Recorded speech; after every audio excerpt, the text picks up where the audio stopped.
Kalimela block अंतर्गत मान्यमकुंदा ग्राम पंचायत कार्यालय परिसर में आज युग्म जन अभियोग शुणाणी शिविर अनुष्ठित होईछि। एथिरे जिलापाल सोमेश कुमार उपाध्याय और जिला आरक्षी अधीक्षक विनोद पाटिल एच व्यक्तिगत भाव में उपस्थित रही जनसाधारण अभियोगुड़िकर शुणाणी करथिले।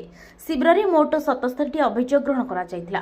राशन कार्ड, श्रमिक कार्ड, आधार कार्ड संशोधन, जंगल जमी पट्टा, सामाजिक सुरक्षा पेंशन, कृषक पंजीकरण और विभिन्न आवास योजना संबंधी समस्यागुड़िक संपर्कित विभाग अधिकारी माने से स्थल में समाधान करथिले। एही प्रकार शिविर द्वारा ग्रामांचल लोक माने सरकारी सेवा सुविधा को सरल भाव में लाभ करुथिबारु जनसाधारण मध्य स्वस्थिर परिवेश देखा देइथिला। जिलापाल उपाध्याय कहते ग्रामांचल लोकों सरकारी सेवा सुविधा तुरंत मिलवा पाई ए शिविर गुड़िकर आयोजन करा जाउछि। लोकों असुविधा को समय समाधान कराइबा होछि प्रशासनर प्राथमिकता।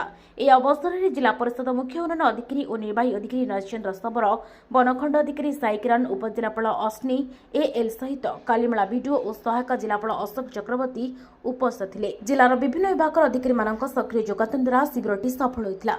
मालकानगिरी कैमेरा पर्सन पिंटू कुमार ईश्वर आदकी रिपोर्ट आदर्श।